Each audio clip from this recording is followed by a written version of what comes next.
Kapag ito mga boss, board ito ng all DVD player mga boss, tanggalin nyo lang ang board niya at ilagay mo dito sa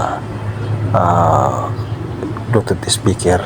Siya ang ginamit nating power supply. Ito siya mga boss, para masundan yung mga boss. At tingnan nyo lang, ito ang kadugtong niya, ito. At ang output niya dito mga boss, ito, apat na wire mga boss ang output niya. Ito ang apat na wire na output niya.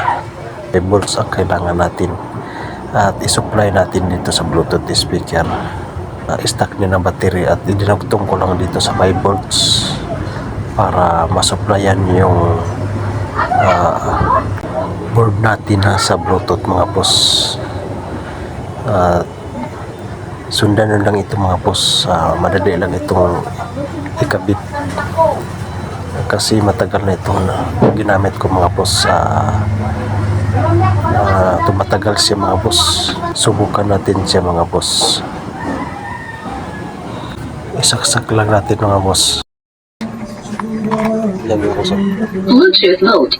yan mga boss, gumagana na siya mga boss. Radio. Yan, boss.